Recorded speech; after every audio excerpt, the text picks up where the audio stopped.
Protect Our Children Now is what seems like a novel approach to taking the vitamin D story out to the community, to let women know that they're at risk for vitamin D deficiency, and to say you have a choice, that you can actually find out what your vitamin D status is and make a difference in your own life, and that you are not dependent always on hearing it from your physician, who may or may not tell you. And so Protect Our Children Now is really a public health campaign to improve awareness throughout the country and the world about the risks of vitamin D deficiency, their impact on health, and to be able to provide the information that a woman can utilize to be able to become vitamin D replete and to achieve better health. I'm Carole Baggerly, Director of GrassrootsHealth, the initiator of this project, and today we have with us Dr. Carole Wagner from the Medical University of South Carolina, who is the project's lead investigator. And she is also working with Dr. Robert Haney of Creighton University and Dr. Cedric Garland of the University of California, San Diego. Some of the questions, Dr. Wagner, that we would like to know, you have done extensive research with vitamin D and pregnancy. Could you highlight what we really know already that we can fully demonstrate about pregnancy and various conditions specifically with regards to vitamin D? Thanks, Carole. When we talk about vitamin D deficiency and Protect Our Children Now campaign, it's clear that we have to take action. During the last decade, we've studied more than 1,000 women in the Charleston, South Carolina area. And what we've found is that there is really extensive deficiency among every group of women, particularly among African American women. We see that 75% of African American women are vitamin D deficient. That's using a very conservative definition based on the Institute of Medicine's cut point of less than 20 nanograms per ml. We also know that Hispanic women are at risk for vitamin D deficiency, and even those who are lighter pigmented, such as Caucasian women. Why is there such extensive vitamin D deficiency? Well, it has to do with your skin pigmentation, and it also has to do with sunlight exposure. So sun is the main source of vitamin D. If you never go outside, then you don't make vitamin D in your skin. If you are covering your skin when you go outside with either clothing or sunscreen, then you block your ability to synthesize vitamin D. And so it's not surprising then that more than 75% of our African American women, more than a third of our Hispanic women, and about 22% of our Caucasian women have frank vitamin D deficiency during pregnancy. What does that mean for the developing fetus? It means that if mom is deficient, then the developing fetus is also deficient. And we see health effects, not only in the mom, so it appears that she is at higher risk for hypertensive disorders of pregnancy, but they also impact the fetus. They impact fetal development. So a mom who develops, for example, preeclampsia is at much higher risk of delivering prematurely, and so having a preterm infant. We also know that a mom who's vitamin D deficient is at greater risk of having bacterial vaginosis, a very common infection during pregnancy, and other infections, because vitamin D impacts not only bone and calcium metabolism, but it also impacts the immune system and immune function. We also see that a woman who is vitamin D deficient is at greater risk of gestational diabetes, and that's been shown in certainly trends in our data, and other people have shown that in their studies. So if you add together all of the aspects of pregnancy and the potential risk factors, what we see is that a woman who is deficient in vitamin D has a greater risk of any of these comorbidities of pregnancy. And by becoming sufficient, so early in the pregnancy, taking a vitamin D supplement or having enough sunlight exposure, which, by the way, is very hard to figure out, you are then, if a woman is not taking a supplement or not going outside, then she is at high risk, particularly if she's darker pigmented, of being vitamin D deficient, impacting on her neonate. So the Institute of Medicine defines deficiency as less than 20 nanograms per ml, which is 50 nanomoles per liter. However, in our studies, what we found is optimal vitamin D status during pregnancy should be at least 40 nanograms per ml. We base that on our work. So I work with Dr. Bruce Hollis here at the Medical University of South Carolina, and we found that 25-hydroxyvitamin D's conversion to the active hormone of vitamin D, which is called 1,25-dihydroxyvitamin D, is optimized at 40 nanograms per ml. And when we consider why is that? Why is it important to have an optimal 1,25-dihydroxyvitamin D level, or sometimes you'll hear it 125? It's because we think 125 is important for allowing tolerance within a woman's body during pregnancy.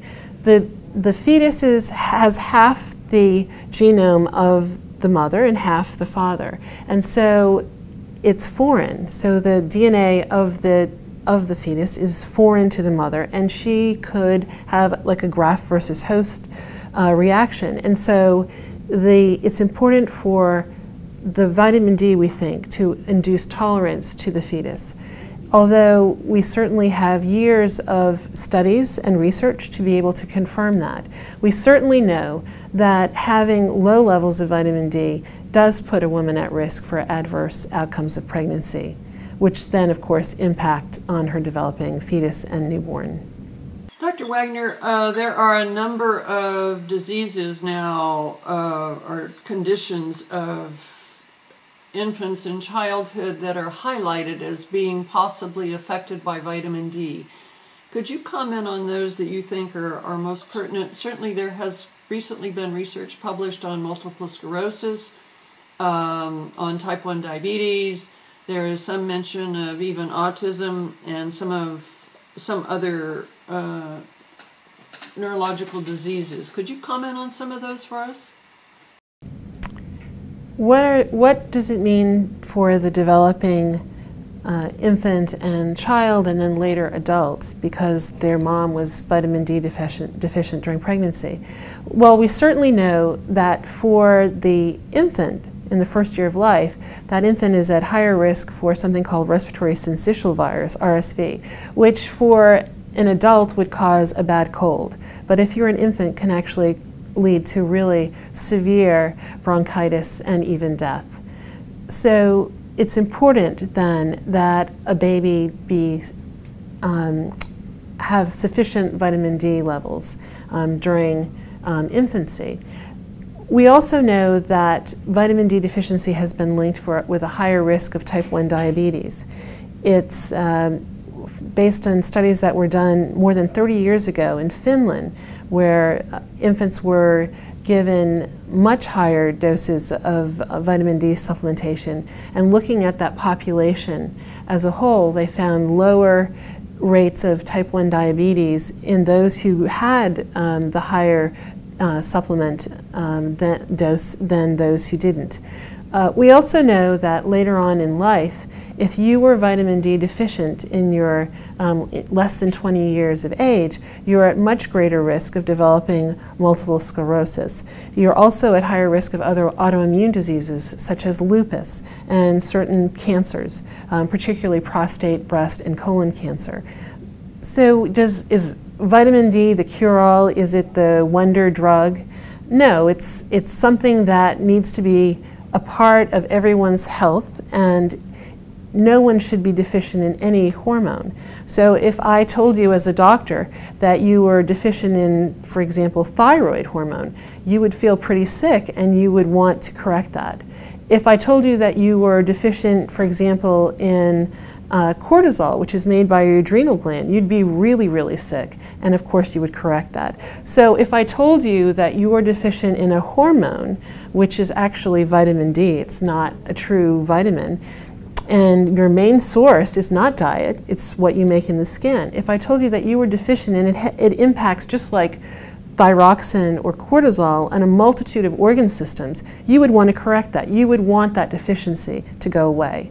And that's really what we're trying to do with our Protect Our Children campaign now, is to empower women who are planning to get pregnant or who are pregnant to have their vitamin D levels checked and to attain a level of at least 40 nanograms per ml. And what may work in one woman is not going to necessarily work in another, because your vitamin D status really depends on a number of things. It depends on your activity level, your outdoor exposure, it depends on what you eat, and it also depends on your body mass index. So women who have more adipose tissue are going to need more vitamin D to get the same level. And so those are some of the factors that can impact a woman's vitamin D status. Based on our 2 randomized controlled trials that we conducted here at the Medical University of South Carolina involving over 500 women, what we found was that 4,000 international units a day of vitamin D3 was not only safe, but it was more effective than 2,000 or 400 international units a day. So what's 400 international units a day? That's the amount that's in most prenatal vitamins. Some prenatal vitamins have less, but certainly we advise taking 10 times that amount.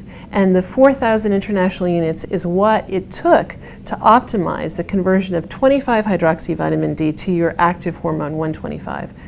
And it's very safe. So in all of these women, we were followed very, very carefully by the data safety and monitoring committees. We found that they did not have any differences in their calcium status in their blood or how much calcium was being excreted in the urine. So we had very, very strict parameters of safety that we had to follow, and we found no differences. So we're not trying to give pharmacologic doses of vitamin D. We're trying to achieve in a pregnant woman what she would get if she were in the sun 5 to 9 hours a day. And that's what 4,000 IUs a day is. My final recommendation for women who are planning to get pregnant or who are pregnant is to achieve a total circulating 25-hydroxy vitamin D of at least 40 nanograms per ml. A woman can achieve that by taking 4,000 international units of vitamin D3 a day. I would urge her to have a level before she starts on the supplement, just so she knows the basis, what her baseline is, and then to follow that up in 2 months.